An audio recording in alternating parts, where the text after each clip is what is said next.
یہ آخری عشرے میں آدمی جو ہے اللہ کی چوکھٹ پر ہی جا کر بیٹھ جائے، اپنے معمولات کو توڑے۔ اعتکاف کی روح یہ ہے کہ یہ جو ہمارے معمولات ہوتے ہیں، روٹین، یہ بھی غفلت پیدا کر دیتے ہیں۔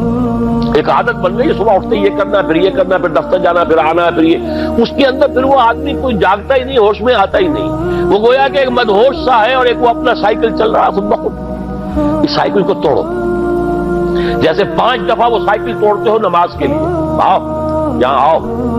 آؤ سجدے میں گرے، لوح جبی تازہ کریں، یاد کرو اللہ کو دوبارہ، اپنا عہد استوار کرو دوبارہ، ایاک نعبد و ایاک نستعین۔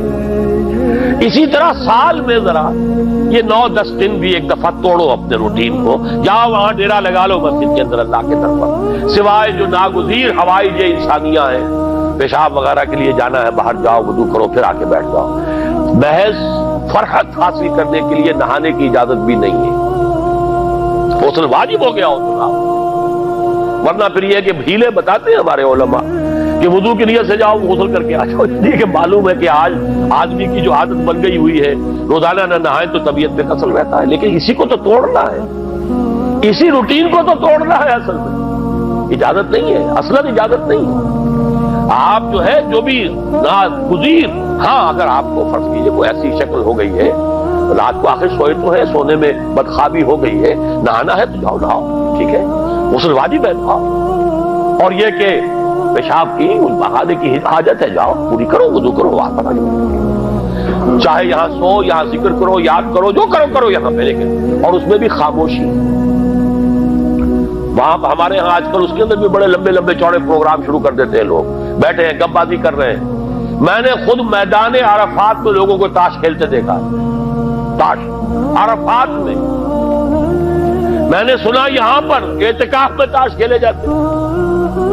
آپ بالکل نوجوان چھوکرے، فضیلت سنی اعتکاف کی، ویسے بھی گھر سے بھاگنے کو جی چاہتا ہی ہے، کچھ دنوں کے لیے نکلے اس گھر سے، مسجد میں آ کے بیٹھ گئے، وہاں پہ گپیں بھی ہو رہی ہے، لطیفہ بازی بھی ہو رہی ہے، تاش بھی کھیلی جاتی ہے،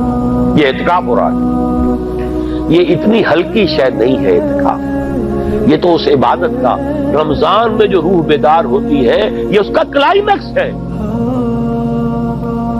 بہت بڑی عبادت، لیکن اس میں لو اللہ کے ساتھ نہیں ہے، لوگوں سے نہیں، تنہائی، غور و فکر، یا قرآن پڑھو، ذکر کرو، نوافل پڑھو، یا سوچو بچ، جیسے حدیث میں آتا ہے وَأَن يَكُونَ نُطْقِي ذِكْرًا وَنَظَرِي عِبْرَةً وَسَمْتِي فِكْرًا،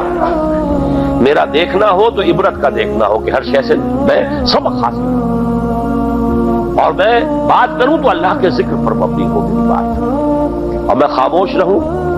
وَسَمْتِي فِكْرًا، غور و فکر، تفکر و اعتبار، جو حضور جا کر غار حرا میں کیا کرتے تھے، وہ اعتکاف تھا حضور کا، مکی دور کا اعتکاف، تنہا بیٹھ کر۔ اور یہ روایت مجھے بعد میں معلوم ہوا کہ یہ بنو ہاشم میں یہ روایت تھی، حضور کے دادا بھی جا کر وہاں پر غار حرا میں بیٹھا کرتے تھے، یہ ان کی ایک خاندانی روایت چلی آ رہی، یہ جگہ تھی، اور وہ جگہ ایسی ہے عجیب سی، اب تو خیر بڑی بڑی عمارتیں حائل ہو گئی ہیں، ورنہ میں نے جب پہلا حج کیا تھا سن 62 میں، تو میں نے اس وقت جا کر دیکھا تھا، واقعتاً سیدھا کعبہ نظر آتا ہے وہاں سے، اور کچھ درمیان میں، جیسے اس کو سلٹ لیمپ کہتے ہیں، وہ غار ہے ہی ایسی کہ سامنے ایک دراڑ سی بس کھلی ہوئی ہے، یہ اس کے اندر سے وہاں بیٹھ جائیے، سیدھی نگاہ خانہ کعبہ پر جاتی ہے، تو کعبے کا مراقبہ بھی کیا جا سکتا تھا وہاں بیٹھ کر، دیکھنا کعبے کو دیکھنا عبادت ہے، اور پھر اس یکسوئی کے ساتھ، کوئی نہیں، کعبے میں ہے تو نہ معلوم کیا کچھ اور ہو رہا ہے، لیکن یہ کہ وہاں تو آپ بیٹھے، وہ اعتکاف، یہی اعتکاف حضرت موسیٰ نے کیا تھا 40 دن کا، تب تورات ملی تھی،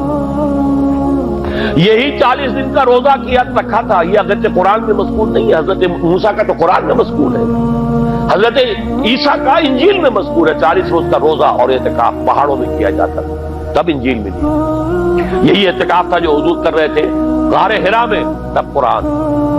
اقرا بسم ربک الذی خلق، خلق الانسان من علق، یہ تو اس کا ایک عکس، اس کی ایک جھلک ہونی چاہیے۔ میں نے روح اعتکاف پر بھی ایک زمانے میں ایک تقریر کی تھی، میں نے دیکھا چھپی ہوئی تھی، اب پتہ نہیں کہیں اویلیبل ہے یا نہیں، ایک علیحدہ کتابچے کی شکل میں بھی تھی، ویسے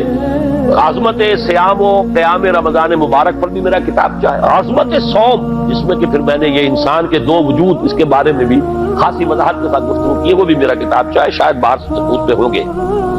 تو فرمایا جب تم اعتکاف میں ہو تو ان کے ساتھ مباشرت نہیں کر سکتے، تلک حدود اللہ ہے، یہ اللہ کی حدود ہے، فلا تقربوها، ان کے قریب مت جانا۔ قرآن مجید میں حدود اللہ کے لیے یا تو آتا ہے فلا تعتدوها، یہ اعتداء کہتے ہیں کسی حد کو کراس کر جانا، تجاوز کرنا، اور جہاں زیادہ احتیاط کی بات ہے وہاں فلا تقربوها، آخری حد کے قریب تک نہ چلے جانا، مبادا کہیں غلطی سے قدم جو ہے ادھر پڑ جائے۔ جیسے حضور نے حدیث کے اندر بیان فرمایا الا لکل ملک حمل، ہر بادشاہ کی ایک محفوظ چراگاہ ہوا کرتی تھی، اسی کے جانور اس میں چریں گے، کوئی رعیت میں سے کسی کی بھیڑ بکری، کسی کا کوئی جو ہے گھوڑا وہاں نہیں آ سکتا۔ اب اگر کسی کا گھوڑا یا کسی کی بھیڑ بکری چلی گئی، وہ مجرم ہو گیا، پکڑا جائے گا، گردن ماری جائے گی۔